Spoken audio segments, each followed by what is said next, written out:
Hey, this is Rizu from Farcaster Community.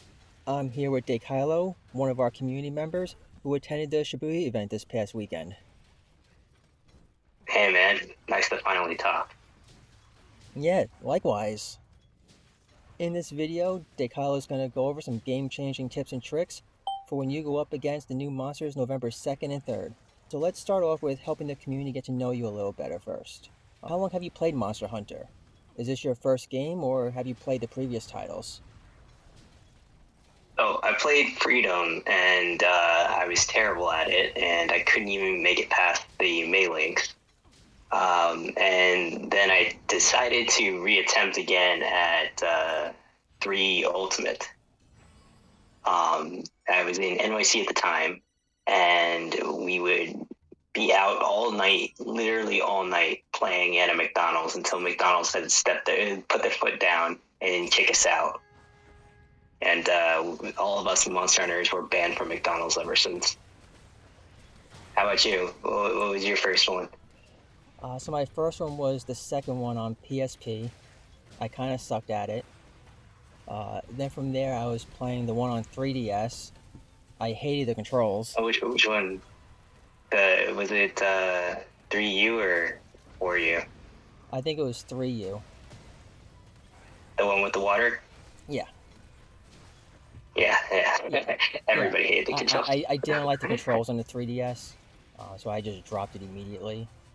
And then a few of my friends turned around when World came out, and they asked me to play with them. So all right, I'll give it a chance. Third time's a charm. And World, I absolutely loved. And since then, I was hooked. I played World, I played Rise. I'm gonna have to get you back on 4U. That was the best Monster Hunter. Get a new 3DS. I know, not new anymore. Yeah. Get the new 3DS. It's got the little nub on it. It's better. Okay. Out of the Monster Hunter games, what has been your favorite Monster Hunter weapon and why? It can be one that's not yet in Monster Hunter now. It's really hard to answer that one because every single game I've changed up my weapon. I'm very inconsistent, and even in this game, I have like 6 medals, I think, that for the grade 10 weapons. I just can't decide on which one I like. I can tell you which one I don't like, and that's the bow. Okay. How come? I'm awful at it. That's a fair point. I just can't sit there and hold down the button. I just can't do it. Yeah. I don't know. Everybody says, hold down, charge the shot. I can't do it. All right. I mean, me personally, in the main games, I was always Lance and Gun Lance.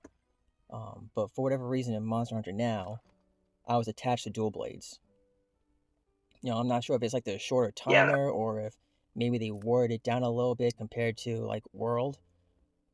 But man, these dual blades are fire. Or maybe you just like that nerf. You just like that nerfed weapon. You like the challenge. Yes, that's it.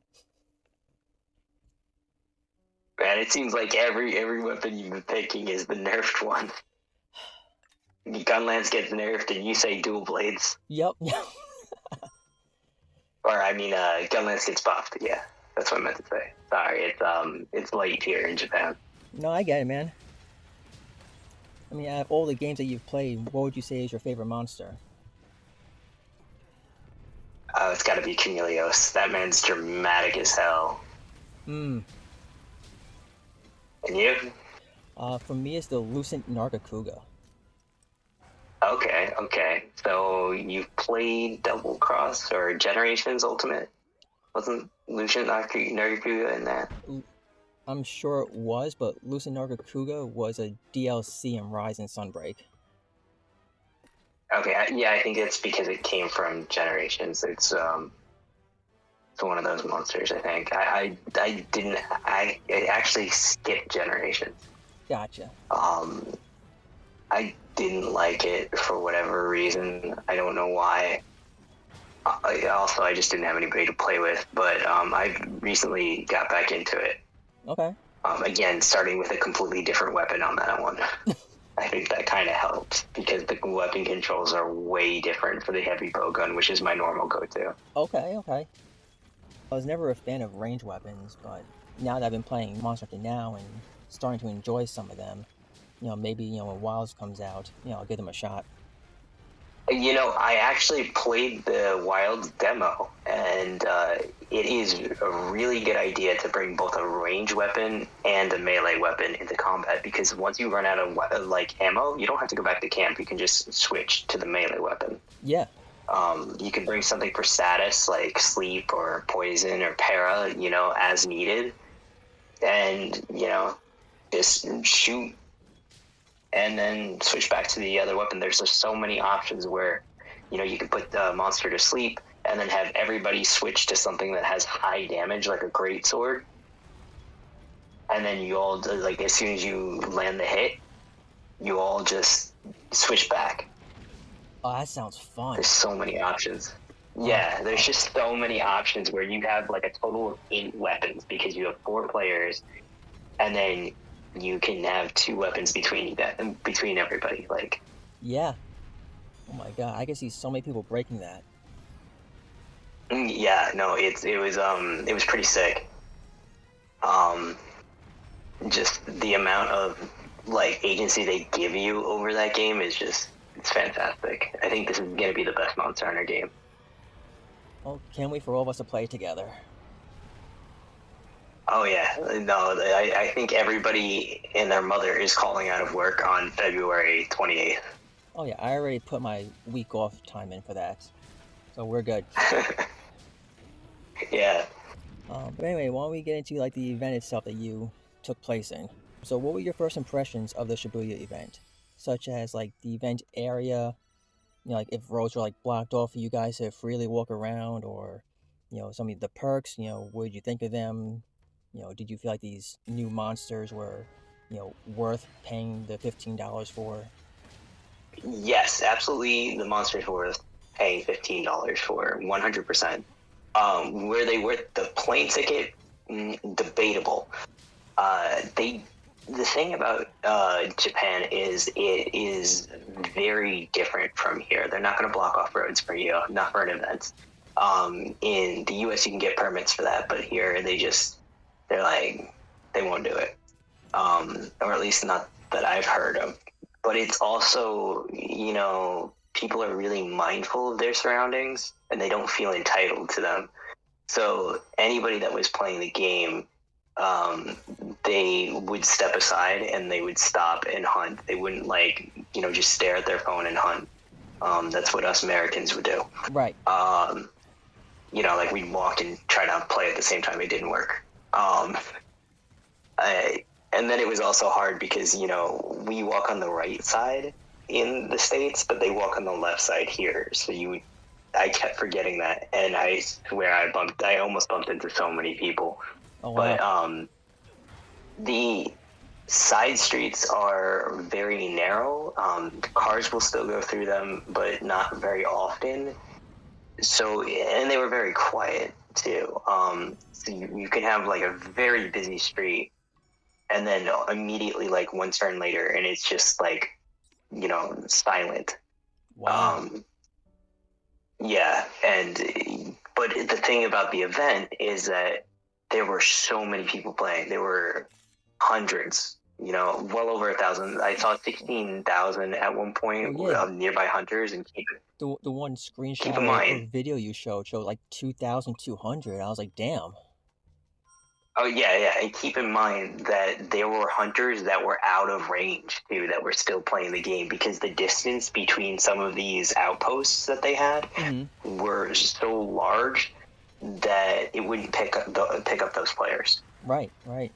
So, I literally had to cab it between some of these outposts because it was just, the distance was just too much for me to cover. So what were these outposts? Just different areas to play, or was there something special at each location? There was something special at each location. It said that there were 5 on the map, but I couldn't find the 5th one. I think they forgot. I'm going to be honest with you. Typical. One of them had a Rathalos footprint at one of them. another one had a bunch of artwork. I don't know if they were by community members or not, but it looked pretty sick. And that one also had 2 different weapons. They had a greatsword and a hammer on display. They also had like the cooking station. Mm-hmm. And another one was just kind of it was outside the Shibuya Parko, which is where the Capcom store was located. Okay. And it just kind of had like a giant like banner poster for you to, background for you to take a picture of. I played on both days. Like Saturday had an insane number of people. It's just the entire like portion of the city was just playing the game. There were old ladies. There were like kids. Not too many kids. There's actually more old ladies playing the game than there were kids. Oh wow. But there were women, guys. Like it was a good mix of people playing the game. Yeah, so basically it's like Pokemon Go here, but in Monster Hunter for them. Just like people everywhere. Yeah. Although Pokemon has more kids playing than there are Monster Hunter. Monster Hunter, there was like almost no kids playing. Like I swear there were more old ladies playing than there were like kids younger than 10. I mean, it makes sense. Monster Hunter is a little bit more complex. You have to dodge around and everything. Pokemon Go, you just stand there and spin a Pokeball. I mean, sure, but like I think the age range for Monster Hunter just kind of scales older because of that nostalgia factor. Yeah. I think that's more what it is. As far as the events, it was definitely a one-of-a-kind location for this. It's not something that you could get almost anywhere else. Like even in New York, I don't see it ever being to that scale. Okay. Unfortunately, I would love for it to be at that scale, but I don't think we'd ever get it to be that big. I don't think we have the dedication for people to fly out there. At the event, there was a guy from Singapore that I met. Like I was hunting when I was going through customs. Mm-hmm. There was another, I think there was like another 2 hunters, 3 hunters there in the airport. One of them joined up on me. I sent a friend request to him, messaged him in English because I assumed that if he was in the airport, he's not speaking Japanese. Mm-hmm. But are you going to the event? And he said, yes. We found out we both have tickets for Sunday. So we decided to play together on Sunday. Nice. And that's kind of how it was. Yeah. Is that us foreigners kind of stuck together. And people from like Singapore, Hong Kong, any of the other Asian countries were flying into Japan, but there were very few people that were coming from the United States. I mean, it makes sense. We don't have that much of a player base. We see it on like Reddit all the time. People are crying out for help to find other locals to play with. It's easy for Japan. They open the game and they see 600 nearby. Join hunts. It's mostly the price tag of the flight. Well, yeah, you said it was and the amount of time 2,000. Oh no. See, I went as cheap as possible, and I ended up paying about like $1,200. Okay. Yeah, it's still I pretty mean, expensive for flying out to play a game. Yeah, a mobile game. Most people wouldn't see the value, especially when they cap it to 1 day only. Right. If they capped it to if they had it 2 days or like a weekend pass, like I can see it maybe working, but Niantic has been cutting it down, which I don't think is really helpful. Yeah. Well, I mean, they do the same thing with like the Go Fest and Pokemon Go. Those are only 1 day events, even though the events for like 4 days. It never used to be though. You could buy additional. You used to be able to buy additional days for Go Fest. Now they do. Originally they didn't. Yeah. So you just had your one ticket day and that was it. So you drove or flew to like Chicago just for 1 day. But that's not expensive compared to Japan. Yeah. I mean, there were some people flying to like what was it, Yokohama last year? Mm-hmm. I don't know. I forget which one it was, but people were flying. Yeah. So would you say it was worth the money to go, and would you go again? Well, Air Canada messed up my flight, as you know, and they overbooked, asked for volunteers to or somebody to volunteer to go to the next flight. I did that, and they gave me $1,700. So I got kind of lucky on this one, where my trip kind of ended up being free. Right. Now, would I go again? I think I would go again if I had friends that were going with me, because then we can get like a hotel together Mm-hmm. and kind of, condense the cost a bit. Right. I'd want to learn the language a little bit more before I went. I'd want to plan ahead, find more things to do. But, yeah, I would go again if I did other things other than just like the Monster Hunter Now event. But Okay. I did make friends while I was here. So tell me about these new monsters. Did you find Silver Rathalos and Gold Rathian harder than their current counterparts? Being Rathalos, Azure Rathalos, Rathian, and Pink Rathian? Oh, definitely 100%. The fact that these two have an enraged, meter, I guess, or at some point they become enraged, and there's certain things you can do to get them out of that enraged state, kind of like a Rajang, adds a whole new element to the game, and I really like that. Now, my teammates, they did not understand the concept of working together, because you're working with randoms. This is why I think global will be better for small communities, Mm-hmm. and Shibuya would be a lot harder. First of all, something I should mention is that they had like these tags that you can fill out that said your hunter ID, your favorite weapon, and your hunter rank. I saw a few people wearing them, and it seemed like a lot of people had low hunter ranks. Really? Like, yeah. I mean, like in the 50s or hundreds. See, the thing about the carnival armor is that it will scale your defense up to the level of the monster. So it allowed for newer players to play with everybody else. Okay. That said, that doesn't necessarily help everybody else in a group hunt, especially, if they don't know what they're doing. Right. They're playing a gunner or something like that, and they're breaking the wings too early, then we have no way of stunning a monster like that gets enraged. If Silver Rathalos is in the sky, and it gets enraged, you don't want to break the wings too early, because then you have no way of knocking it out of the air, so you can get the head where the rarity 6 part is. You want to wait to break the wings. You want to get them weak enough. That way, when it gets enraged, you can just fire a few hits, and then it takes out a wing. Okay. That's a good tip And to know. then, oh yeah, and then the head is still, it's still in the enraged state. You didn't knock it out, but it got its stun on the ground. When the Silver Rathalos or Gold Rathian is enraged, the head is now weak. It's not weak before that.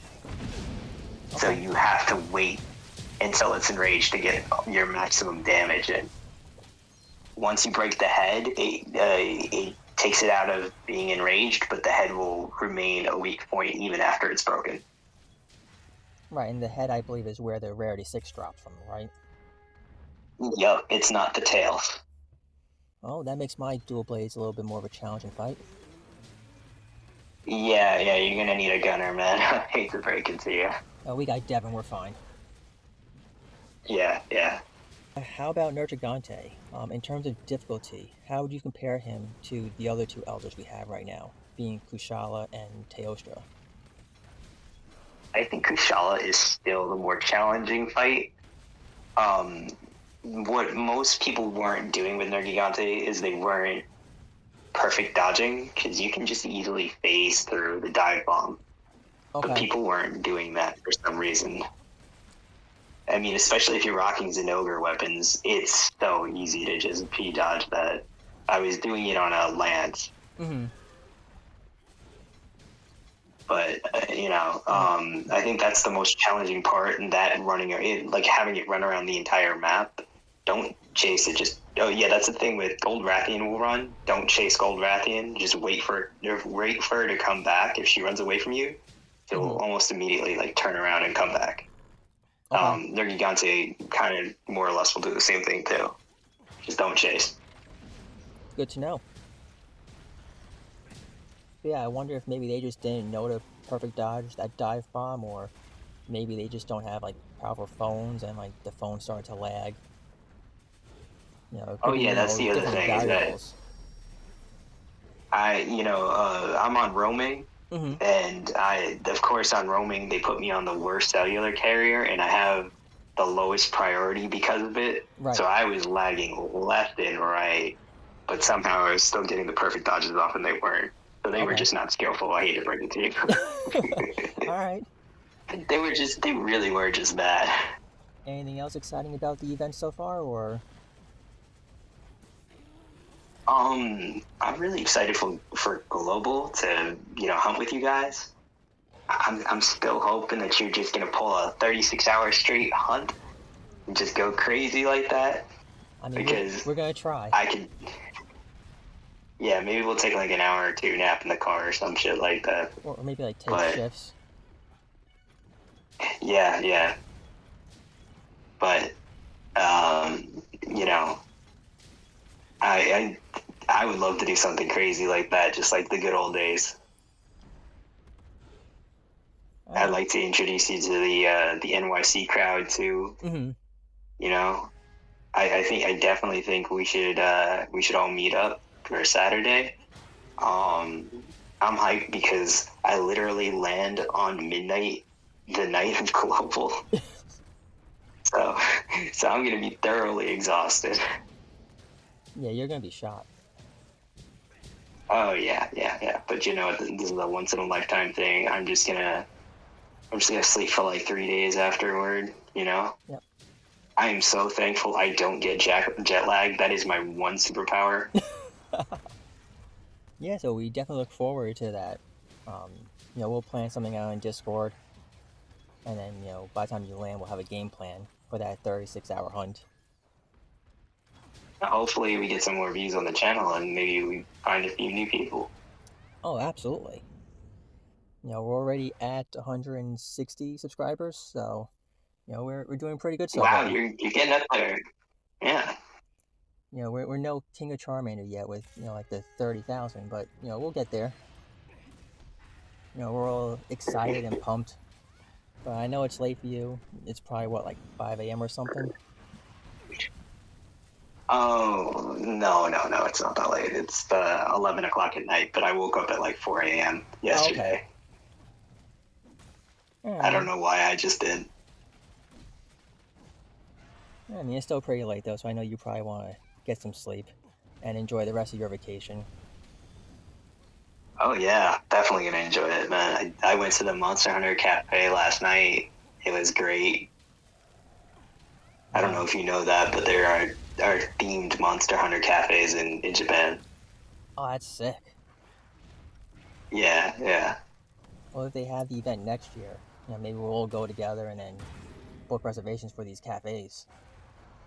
Oh, definitely need a reservation for that, the Monster Hunter Now weekend. Mm-hmm. That was the only time you needed a reservation for the cafe. Okay, so they normally don't? No, you don't normally need a reservation, but you definitely did that weekend, and I definitely did not know about the cafe until one of my new friends that I had made that day was like, hey, we're going to the Monster Hunter Cafe, and we had somebody cancel on us. You want to go with us? We have a reservation. Nice. And I'm like, there's a Monster Hunter Cafe? Man, the stars align for that.